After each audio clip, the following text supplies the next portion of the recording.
This episode is brought to you by the world's first reposado from Tequila Herradura, made with slow-cooked, hand-harvested agave sealed into oak barrels and aged 11 months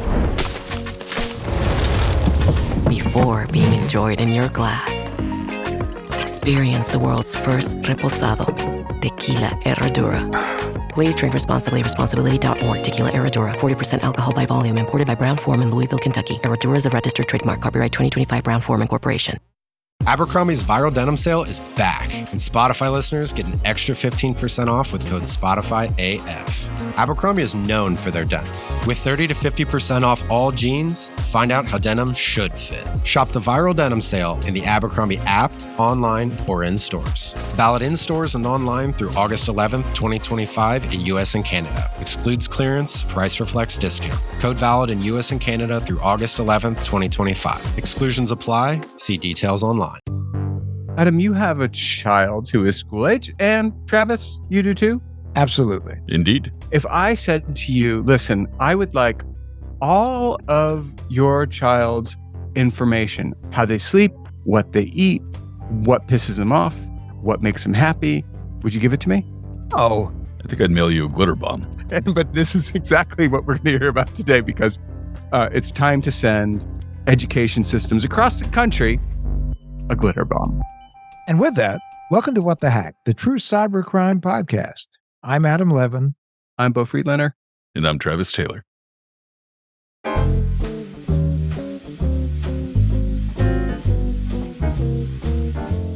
Well, Shannon Edwards, welcome to What the Hack. Thank you so much. I'm excited to be here. Well, we're delighted to have you. You've spent years working with algorithms, big data, AI. Can you tell us about your background and how it led you to focus on data privacy? Sure. So I'm a former tech industry startup leader in Europe.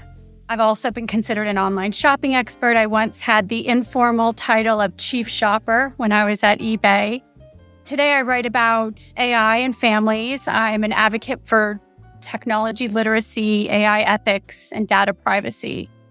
I sit on the New York State Department of Education Data Privacy Advisory Committee, mostly from being a parent. My career has been, obviously in data businesses, and I've been aware of privacy. I do think the landscape has changed, but I don't think it really had the impact, obviously, that it has today until I became a parent.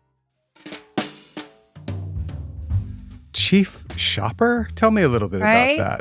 Yeah. Well, I think in data businesses, which shopping search, is a data-heavy business, from a marketing perspective, I think the way to keep it fresh in consumers' mind was about tips, tricks, and trends, right? So what are people buying? How to get the best deal. And so I started doing media appearances. I was in the marketing department as chief shopper. It's quite fun. What's the most interesting thing that you came upon as a chief shopper? I can tell you mine. I'll tell you mine once you tell me. When I was at eBay, I'll never forget doing top gifts for Valentine's Day. Been a little too, I don't know, I hadn't really gone over my notes closely enough. And I came onto the stage and there was this big piece of chocolate and I had no idea what it was. And it actually was a chocolate fortune cookie. But I had that moment of panic where I had no idea what it was. So I definitely showed the quirkiest, weirdest products that people were buying. That's phenomenal. I came across someone selling an umbilical cord. There's some weird stuff, but I have this giraffe. It's from the 1950s, I think, maybe even the 70s, made by an Italian family that just made weird stuff. And everybody in my family wants one. And so I thought, maybe I can find a bunch. And I did. So that's my best find. Yeah, what a great time, right? For such a long time where things were less complicated and we weren't talking about, AI and sophisticated technologies. It was just kind of fun online shopping, right? And, especially from a data standpoint, it was quite cool to be able to kind of look at trends and see what people are buying and what they're interested in. I remember when my cousin first told me about Amazon. He was like, I bought a pillow on Amazon. And I thought it was books. And he was like, no, you can get pillows. My head exploded. Now that the algorithms that are out there, the search, especially search, are able to help me find a weird giraffe that was purchased in Las Vegas in 1972. That's super cool, and that's the upside. But there is a downside, and that's what we're going to be talking about today. I was the parent of 2 children who went through the New York City school system. And I remember the first time I was introduced to the concept of schedula. And the first thing that popped into my head was Dracula. Because they're trying, it's a grab. They're trying to steal my children's information so they can sell them a Wii game or something. It's for something, like I knew it was, but I worked with Adam at the time. How much of this, digital approach to coursework and scheduling and grades and all the rest of it, how much of it is related to the less fun side, at least for consumers, of retail? Like, what is going on there? Are they selling information? Are they grabbing information? Are they trying to like plant a flag on the kids', foreheads? Look, I mean, yes, right? So first it was, okay, let's see what we can find online, right? Then it was, let us market to you, or let us make you think you were looking for that giraffe, but we've actually put that, that little thought in your mind. As it became a sure bet that AI obviously was going to be actionable and we were going to finally be able to realize it, right? Because AI obviously has been in development for decades. Then it was open season. What does open season look like? What does that mean, open season? I can just think of like Bugs Bunny if we're still talking about kids. I mean, open season is data. Like it is the new oil, right? No, it is the thing that powers AI. I like to say there's no AI without all of us. It won't exist, right? So there's algorithms, there's the chips in the storage, there's data. At the same time, COVID happened. And it created this perfect storm where kids were learning online. And all of a sudden you could justify all these apps. Oh, now, we're going to make your life easier. I mean, 50 million kids and teachers use Google Classroom and Chromebooks. I think there's more actually Google Classroom, but 50 million Chromebooks are used each day. So all of a sudden, right, the dam broke at the same time that we were getting ready to really sort of hoover up the data. Now, on top of all of that, you have a public sector that really doesn't understand. And interestingly, that kind of goes back to my career, because I always felt like a big mistake was being made in terms of consumers understanding technology. I truly always felt like an insider-outsider in Silicon Valley, and I thought, why aren't we teaching this as a competency, right? But it was all about, kabuki theater, and the more you didn't know, right, the more you could justify the billionaires, right? You can justify the unicorns and all the nonsense. And so here we are in this perfect storm where people don't get it, public sector doesn't get it. COVID allowed us to open up all these apps, and now big business wants data. Okay, so you just highlighted how data collection has shifted from fun online shopping trends to something more concerning, especially in education. It's easy to see how these apps infiltrated schools, gathering data from children who may not even realize it. What was your first experience with these programs and the software, especially the ones that scare you half to death about what they're getting from kids? I think, well, first of all, I had moved back to the US. I had been in Europe, where there was obviously more protections, data privacy protections, for better or for worse. COVID, for sure. I all of a sudden saw that, my kids are using all these apps, and like, they don't, their password, they didn't know what their password was, so I knew, obviously, that this is going to be a problem. And then from there, so the thing is, I understand the commercial side of the tech industry. That's where I came from. So, all of a sudden I would see all these Chromebook apps that seem to kind of snake their way into the classroom without a contract, for instance, because they were, under the umbrella of the Google contract. And all of a sudden, these guys are putting on their, investor decks, like, we work with the largest school system in the country. So I could see the shark circling, right? I could see these like endless apps, and I could see my own children who are sophisticated just being all over the place. So that is probably the moment where I was like, okay, we're probably entering this new phase now. So for these apps, how exactly do they work, and what's their revenue model? Most startups, especially if they're not making money, and obviously if they want to get venture funding, is like how many eyeballs, how many accounts, how many consumers. Pretty much my entire career has been in businesses where they wanted a big number to share with potential investors, right? So I think first we're talking about an entire app store. If we're just talking about Chromebook and Google Classroom, we're talking about all these affiliated apps, right? So I think that's one part of it, which is Google sort of unleashed upon the education system, all these apps. So we're going to make your life easier, right? We're going to make classrooms more efficient, help teachers teach better, help with kids' social, emotional development. I mean, it's just been overwhelming, right? And that's where, I mentioned this DESA test, which was social emotional, which is really where I started to go, wait a second. Right? Because it's bad enough when we're talking about apps that are just kind of a mishmash and mess. But now we're talking about data collection, right? That is very personal about kids. Tell us about DESA and who are filling out the information on these apps. DESA is a great story because it was this, New York City writing these checks, this $18 million 3-year contract with this company, Aperture.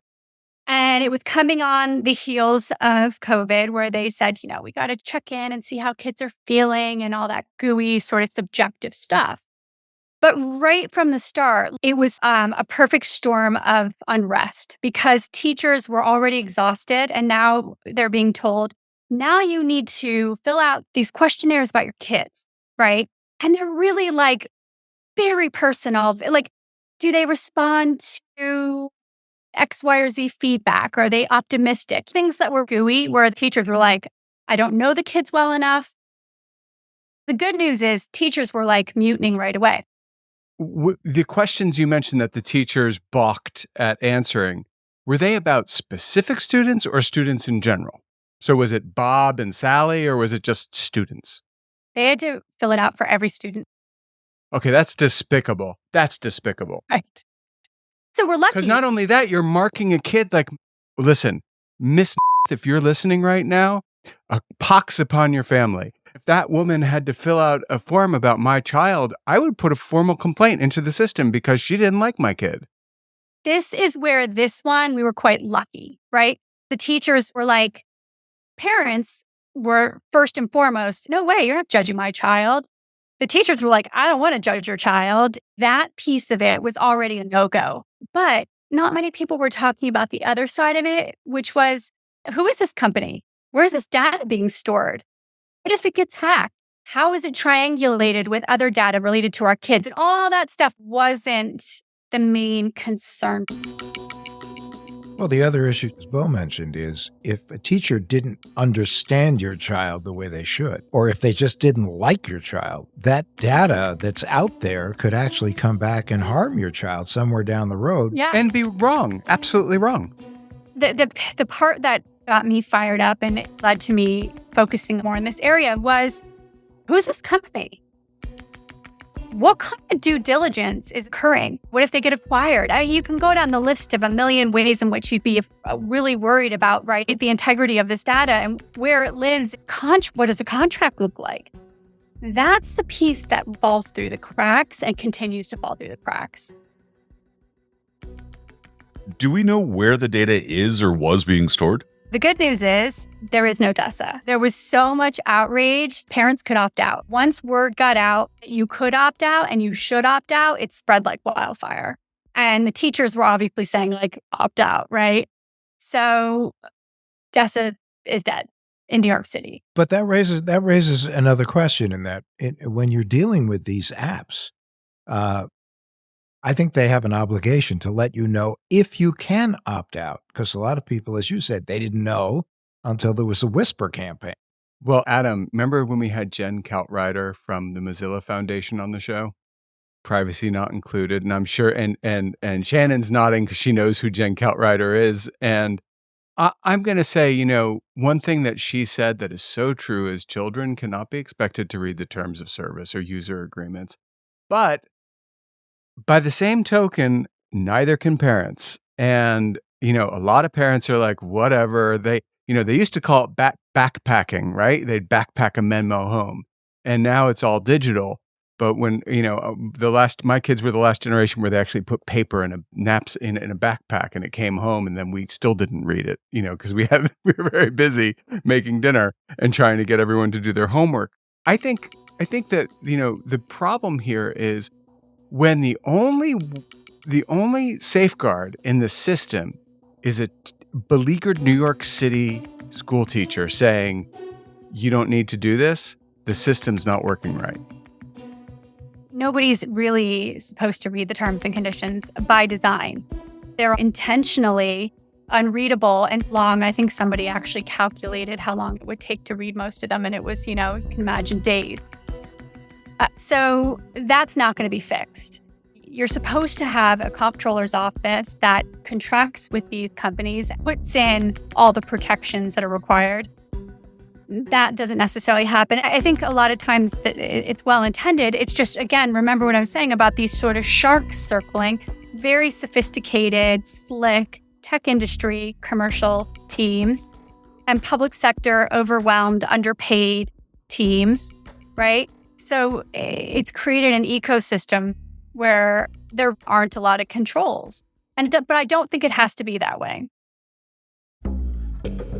That's the scary part. We have this massive school system, like 1 million kids in it. Who's really watching the store? It's almost impossible, right? So on top of that, what we haven't talked about, these cyber security incidences. New York is now top 3 in the country for just one after another. The Illuminate breach is now up to 1 million affected. A little bit of irony coming on your program today was I have been hacked. I am one of the Social Security afflicted, 0.9 million and me. It's out of control, but I do think there is something here that's really important, which is there are almost 1 million children in the school system and the parents related to that. We can cause friction. There is this ability for each one of us to do just that one thing that when you start rolling it up, creates enough friction to drag the process down and slow it down. In the case of DESA, the friction was the parents saying, I'm opting out.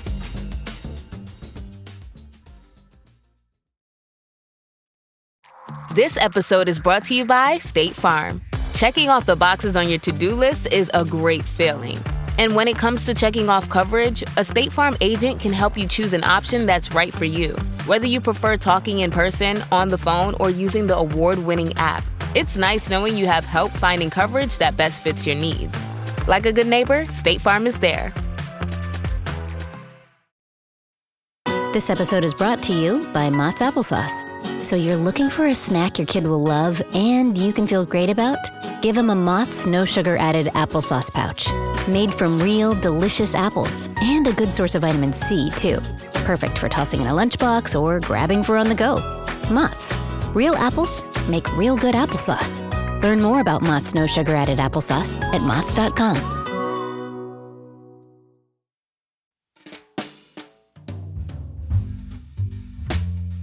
DESA sounds like it must stand for something and not just somebody's name. It's a weird name. No offense, all you DESAs out there, or Odessas. What was the idea? Was it just to get dirt on all the kids so that they could kill our society? Well, called the DEBRO Student Strengths Assessment. It was part of this push towards social emotional learning, getting a read on their emotional state, their capacity for learning. I think it's hard to harness exactly what's supposed to come out of this, but that's also part of people's criticism about social emotional learning. But wasn't it also the theory, at least initially, was the fact that we were in the midst of a pandemic, that children were learning remotely, that a lot of people felt kids lost years off their lives as a result of this, and that more and more children were isolated. How did this isolation impact their ability to make decisions, to learn, to be more forceful? Do you have stock in this company? No, you're 100% right. I don't want to suggest there weren't good intentions behind these efforts. A well-intended effort, and in this case about the emotional impact of the pandemic. Well, that was the pitch. The pitch, and then it's an $18 million contract. Everything starts with a well-intended effort and ends with a commercial reality. It's up to those on the other end to decide if it's right for them. The whole basis of social media is we're here to help. We're here to connect you. We want to sell you products, and we want to know you better so we can sell you products that are better suited to you, and you can make faster decisions because you get more information based on what we know, and you like, right? So that's the pitch. That's 100%. And if we could just get consumers to be more suspicious, more questioning. The problem is this march towards inevitability. This idea that, well, what are you going to do about it? It is what it is. What am I supposed to do? I'm just one person. Every person that does that contributes to more of the same. Obviously, if you have a school district with 1 million kids, that's a lot of friction. Is there a similar option for smaller school districts? Well, look, I feel like none of these technologies operates in isolation, right? So it's, obviously we've got the biggest school district here, but they're working across the country. If everybody in the country was like, what, Google Classroom, like, I don't like this or I don't like that, Google would take note.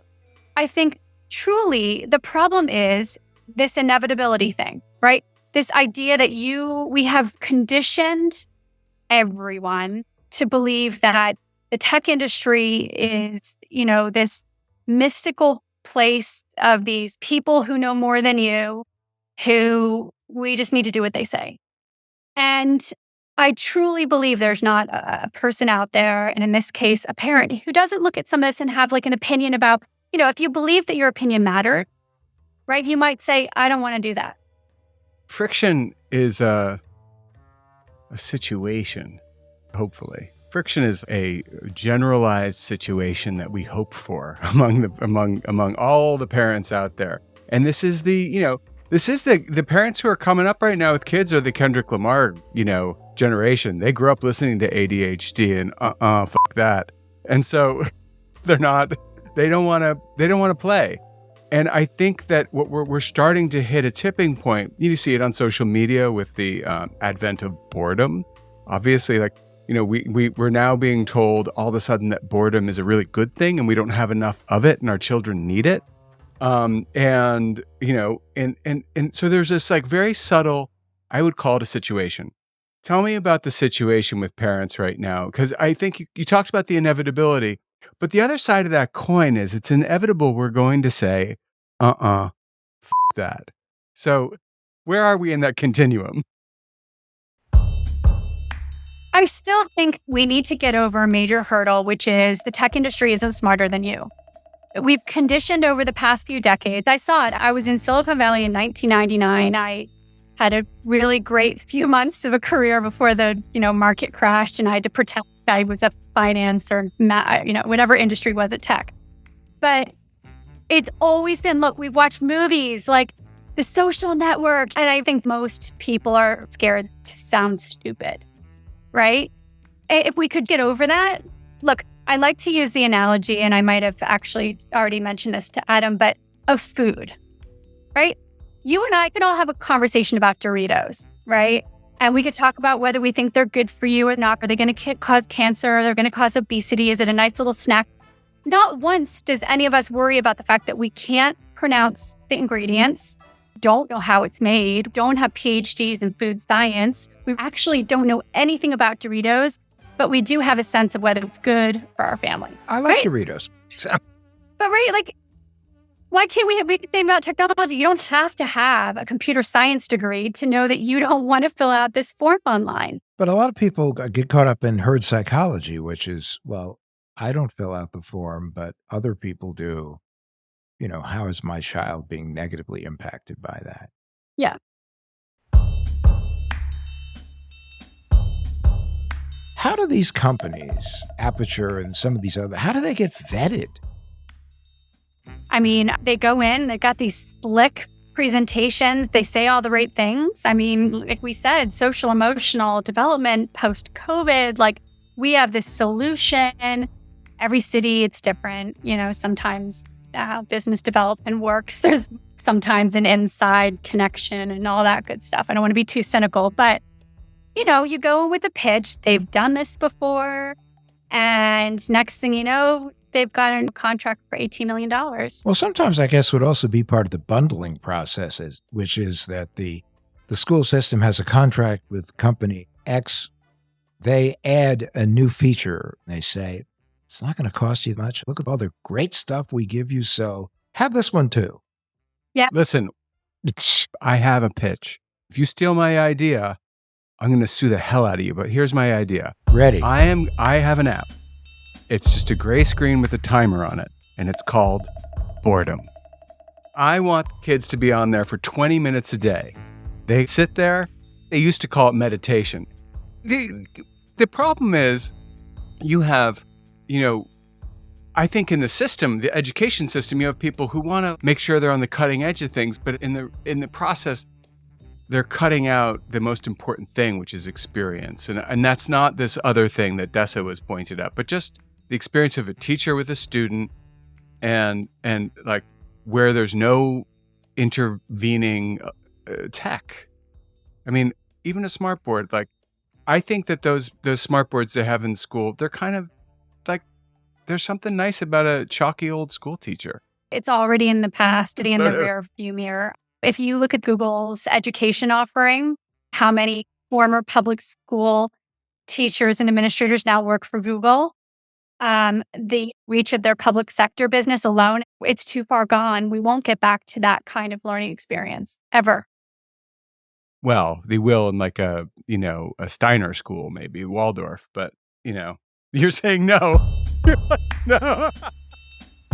I still think then we're also talking about the lure of AI, right? The bougier schools are saying, look, you can learn from abroad or pursue your interest in whatever. You never have to come to the classroom.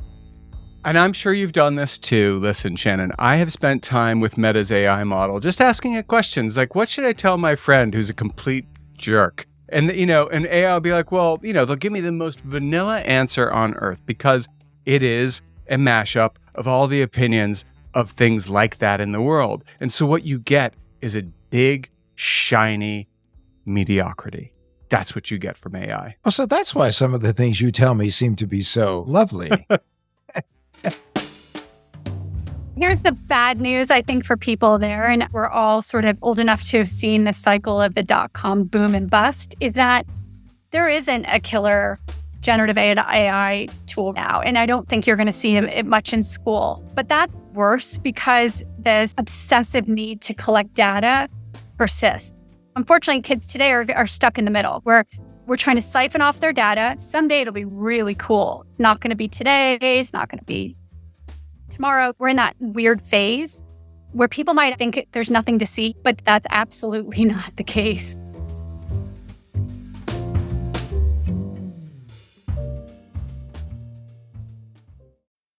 Whether it's a movie night or just midday, Skinny Pop is a salty snack that keeps on giving. Made with just 3 simple ingredients for an irresistibly delicious taste and a large serving size that lasts. Deliciously popped, perfectly salted. Skinny Pop, popular for a reason. Shop Skinny Pop now. Make your next vacation unforgettable. On Royal Caribbean's newest ship, Star of the Seas, it's everything you've loved about every family vacation you've ever been on, with mind-blowing thrills at the largest water park at sea, 7 onboard pools for every level of chill, more than 40 ways to dine and drink, and even more to enjoy at our award-winning private island, Perfect Day at Coco Cay. This is the new Star of the Seas. Click or tap the banner to find out more. Shannon, what are the long-term implications for students whose data has been compromised? Can you paint us a picture? We haven't even talked about deep fakes and image-related content that is siphoned off these kids via social media. I am definitely someone that thinks TikTok should be banned, primarily because China is the largest exporter of facial recognition technology. You're going to have deep fakes and you're going to have all of this sort of social emotional data. Then you're going to have maybe data that was stolen. I don't know where this goes, but I don't think it's good. So, Shannon, how do deepfakes, how do they affect kids, right? Is it bullying? What else might it be? There's bullying. There's a full-out harassment. I mean, you could probably create a deepfake of your teacher stealing something. There you go. You're getting teachers in trouble.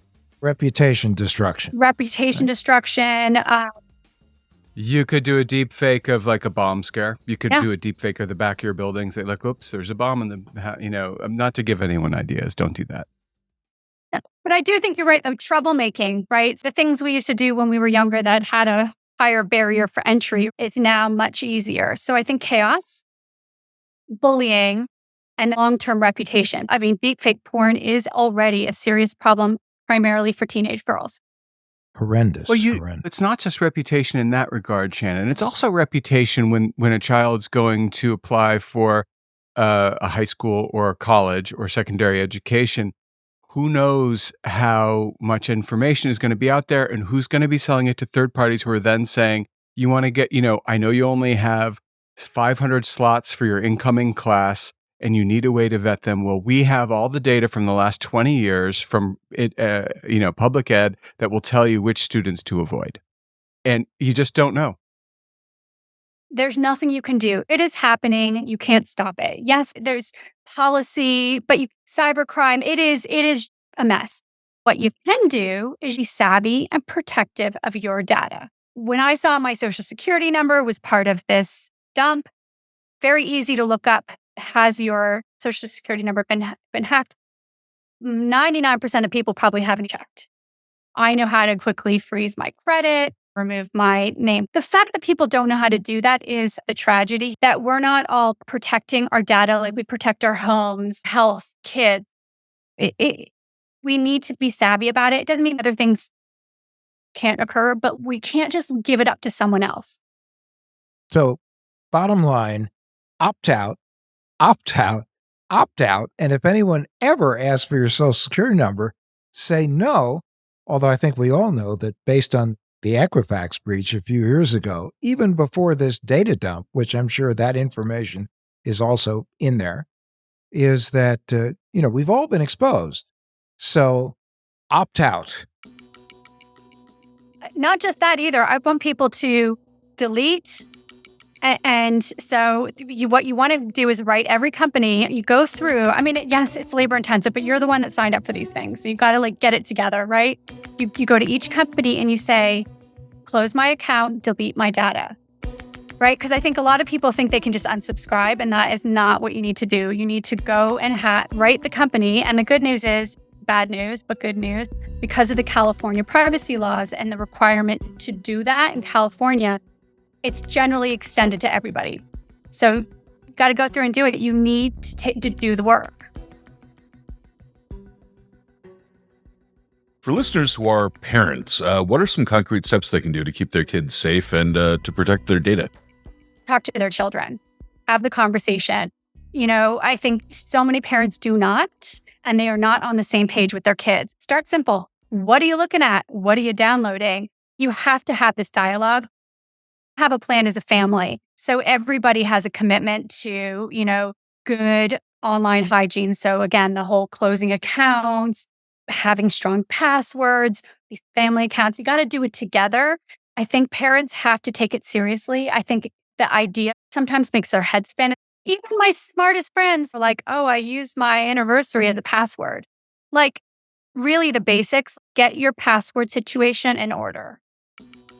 What do our listeners need to know? What are your final thoughts? Believe you have the power, believe that you are smart enough. Commit to understanding your data privacy situation. It's different for all of us, right? So make sure that you've got strong passwords. Make sure that you're deleting accounts. Talk to your kids and educate yourself about what they're using in school. Once you know you can opt out, you're never going to forget that you can opt out, and you'll opt out again. Right? So some of these things aren't ongoing barriers. It's just that one hill that you climb over and you're like, oh, wait, my kids don't have to use anything. I can always opt out. So I don't think it's this onerous task where you're constantly, trying to figure this stuff out at school.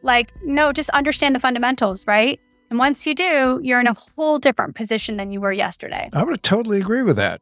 It's when people and organizations are thinking about cutting edge, what they don't realize is cutting edge could lead to death by 1,000 cuts when it comes to your privacy. Absolutely. Absolutely. And look, That is a gruesome image. knowledge is But power. it's true. Shannon, thank you It's so fun. much. Yeah. We appreciate you spending time with us today and Thanks for having me. love your insights. Appreciate it.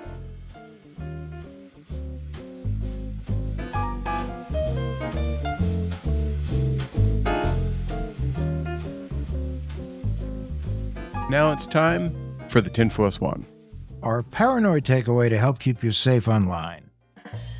Travis, you said you got something kind of upsetting via email, or I don't know, was it snail mail? It was snail mail, yeah. I got a letter in the mail saying that my daughter's information had been compromised in a data breach. What kind of information?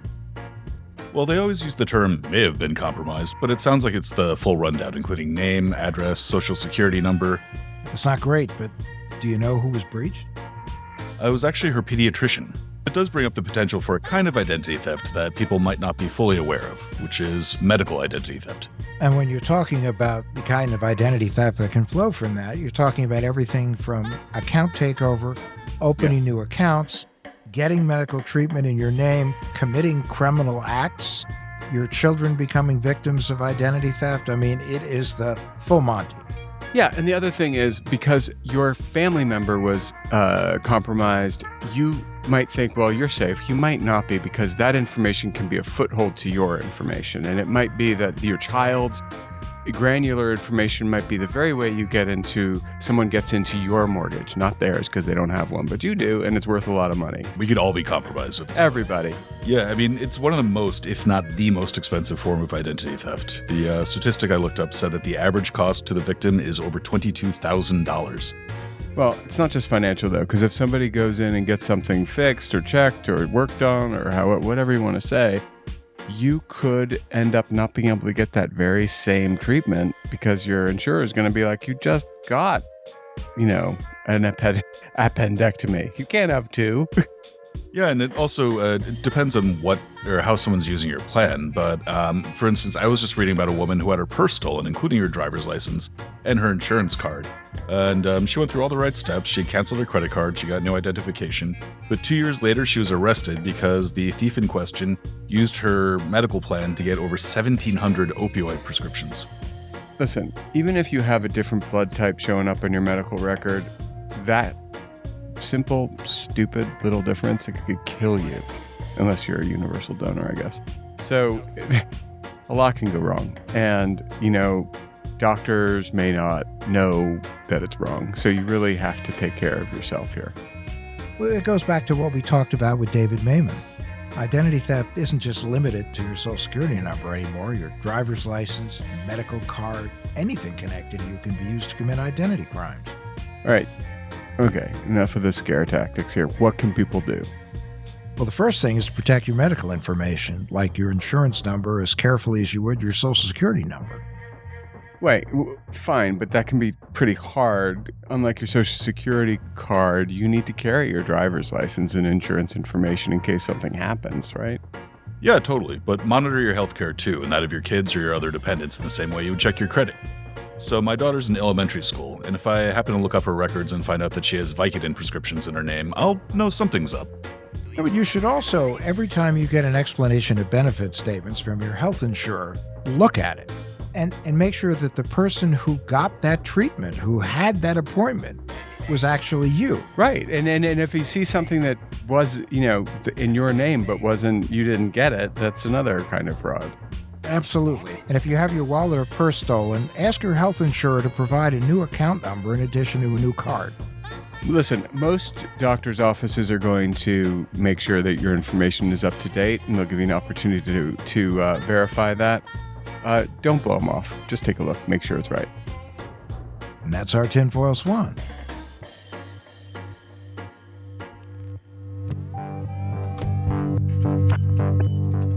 What the Heck with Adam Levin is a production of Loud Tree Media. You can find us online at adamlevin.com and on Instagram, Twitter, and Facebook at AdamKLevin.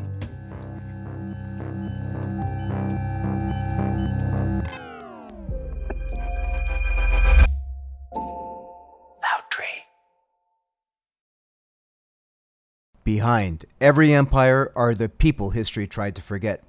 Lost Roman Heroes tells the stories of the remarkable characters who shaped Rome from its mythical beginnings to its final fall.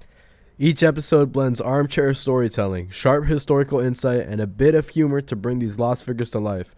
From generals to scientists, from rebels to empresses, from priests to politicians, these lost Roman heroes have one thing in common. They stood up for civilization when the bad guys threatened, and in doing so, they changed the course of human history. If you're into history that's vivid, surprising, and deeply human, this show's for you. Behind every great meal is a person with a story to tell. Hear them on Culinary Characters Unlocked, the podcast that reveals the lives behind the food. Hosted by me, David Page, Emmy Award-winning journalist and creator of Diners, Drive-Ins, and Dives, as I talk with everyone from culinary legends to mom-and-pop standouts about the creativity, grit, and passion that shape the food we love. Follow Culinary Characters Unlocked on Apple Podcasts, Spotify, or wherever you get your podcasts.